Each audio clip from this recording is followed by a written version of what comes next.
बांग्लादेश में हिंदू समुदाय के बड़े धार्मिक चेहरे और इस्कॉन मंदिर से जुड़े चिन्मय कृष्णदास की गिरफ्तारी के बाद विवाद बढ़ गया है। दास को जेल भेजे जाने के बाद चटगांव में भड़की हिंसा में एक वकील की जान चली गई और अब बांग्लादेश में इस्कॉन पर प्रतिबंध के लिए हाईकोर्ट में अर्जी लगा दी गई है। उधर बांग्लादेश सरकार ने भी कोर्ट में इस्कॉन को धार्मिक कट्टरपंथी संगठन कहा है। भारत ने इस पूरे मामले में बांग्लादेश सरकार से कड़ा ऐतराज जताकर हिंदुओं की सुरक्षा की गारंटी मांगी है। क्यों हो रहा बांग्लादेश में हिंदुओं के खिलाफ बने माहौल पर, देखिए हमारी रिपोर्ट। फिर बांग्लादेश में बवाल,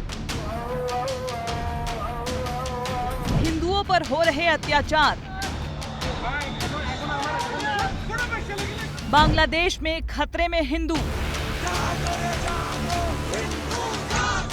ये तस्वीरें बता रही हैं कि बांग्लादेश में हिंदुओं पर संकट मंडरा रहा है। बांग्लादेश में हिंदू कितने सुरक्षित हैं, ये जानने के लिए सबसे पहले ये दो तस्वीरें देखें। एक तरफ हिंदू प्रदर्शन कर रहे हैं और उसी प्रदर्शन में हिंदुओं को बर्बरता से पीटा जा रहा है।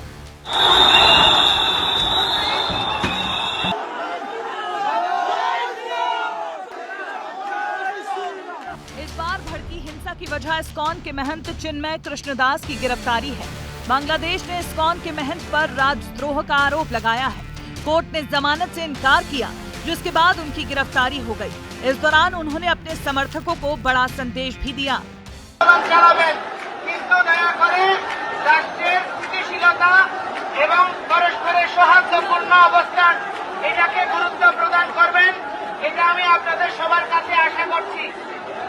उनके इस बयान के बाद सैकड़ों समर्थकों ने न्याय दो और चिन्मय दास को रिहा करो जैसे नारे लगाते हुए प्रदर्शन शुरू कर दिए। इस दौरान पुलिस ने प्रदर्शनकारियों पर ऐसा लाठीचार्ज किया जो लोगों की जान पर बनाया। बवाल में एक सरकारी वकील की भी मौत हुई है। बांग्लादेश में बने हालात पर भारत ने चिंता जाहिर की। विदेश मंत्रालय ने अभिव्यक्ति की आजादी और अल्पसंख्यकों के अधिकार की रक्षा करने की अपील की है।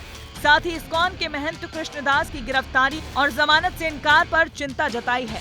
दरअसल अक्टूबर में चिन्मय कृष्णदास ने एक रैली निकाली थी। बांग्लादेश के राष्ट्रीय ध्वज का अपमान करने का आरोप लगा। बांग्लादेश सरकार ने राजद्रोह के आरोप में उन्हें गिरफ्तार कर लिया। दरअसल बांग्लादेश में तख्ता पलट के बाद से ही विरोध प्रदर्शन हो रहे हैं।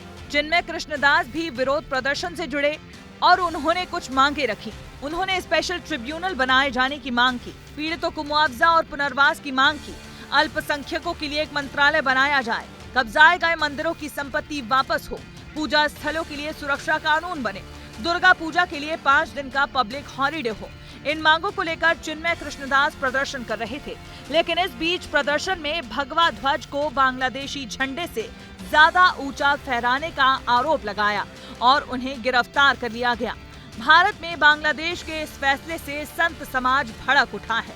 तो ये बहुत ही चिंता का विषय है कि एक तरह तो हम देख रहे हैं कि किस तरह जो माइनॉरिटीज हैं, हिंदू माइनॉरिटीज हैं बांग्लादेश में, उनके ऊपर में लास्ट 100 दिनों से अधिक उनके ऊपर में अत्याचार हो रहा है।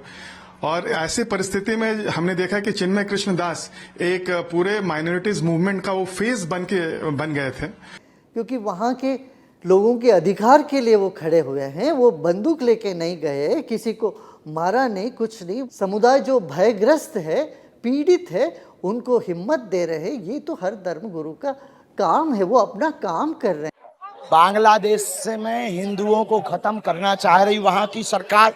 वहाँ के हिंदू बुजदिल हैं, उनको तुरंत एक होकर सड़कों पर आकर वहाँ विरोध करना चाहिए। इसीलिए तो हम इस देश के हिंदुओं को बचाने के लिए पदयात्रा कर रहे हैं। संयुक्त राष्ट्र संघ है, उसको संज्ञान लेना चाहिए।